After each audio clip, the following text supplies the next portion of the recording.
Gujarat university સહિત તમામ સરકારી યુનિવર્સિટીઓ માટે હવે કોમન અભ્યાસક્રમ રાજ્યની 11 સરકારી યુનિવર્સિટીઓમાં લાગુ થશે। કોમન એક્ટના ભાગરૂપે સરકાર દ્વારા તમામ સુધારા સાથેના સત્તાવાર ગેજેટ પર મોડલ સ્ટેચ્યુસ જાહેર કર્યા। સત્તાવાર જાહેર થયેલા નોટિફિકેશન મુજબ નવા જે ફેરફાર કરવામાં આવ્યા।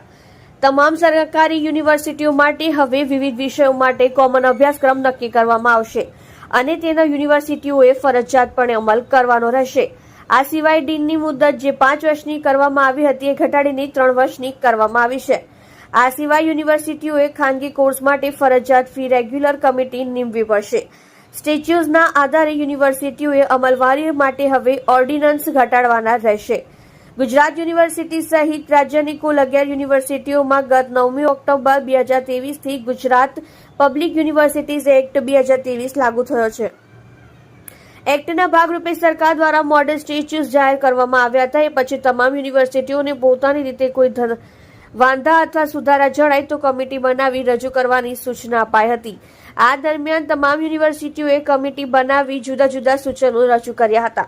યુનિવર્સિટીઓએ મોકલેલ સૂચનાના આધારે જરૂરી ફેરફાર સાથે ગેજેટ જાહેર કરાયું। જો તમામ યુનિવર્સિટીઓએ હવે ફરજિયાતપણે અમલ કરવાનો રહેશે।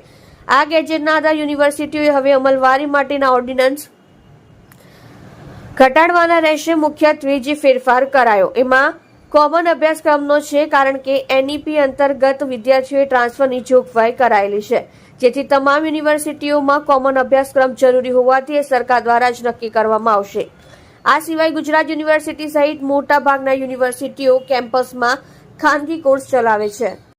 સત્ય માટે હંમેશા સત્યની સાથે જોડાઈ રહો। આર સુરત ન્યૂઝ ચેનલની સાથે કોમન એક્ટ 2023 જ્યારે અમલીકરણ કરવા માટેનું વિધાનસભામાં મૂકવામાં આવ્યું હતું ત્યારે જે અમલીકરણ થયો હતો ને એના સ્ટેચ્યુટ મંજૂરી માટે ફાઇનલ નોટિફિકેશન અત્યારે બહાર પાડી દેવામાં આવ્યું છે। તમામ યુનિવર્સિટી જે છે એમનો કોમન એક્ટ છે, એમની પ્રોફેસરના ભરતી પ્રક્રિયાથી લઈને એડમિશન પ્રક્રિયા, જેથી કરીને વિદ્યાર્થીના દરેક યુનિવર્સિટીનો વિદ્યાર્થી દરેક યુનિવર્સિટીના કોમન એક્ટથી એ એક સરખી પ્રોસેસ રહે।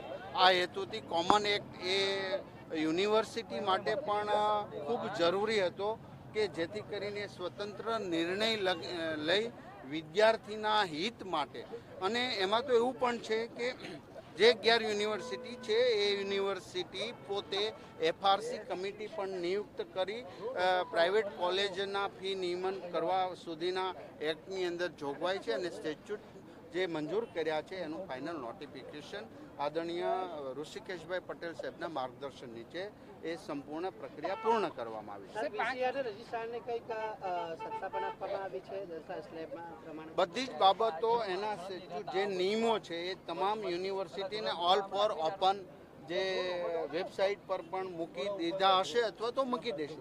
તમામ માટે એક સરખા નિર્ણયો અને નિયમો એ કરવામાં આવ્યા છે। 5 વર્ષની જે મુદત હતી એ પણ 3 વર્ષની કરવામાં આવી છે।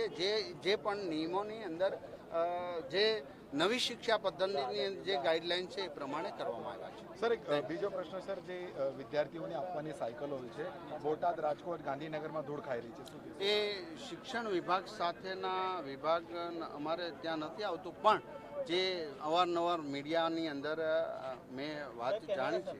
બરાબર, ઓકે, થેન્ક યુ।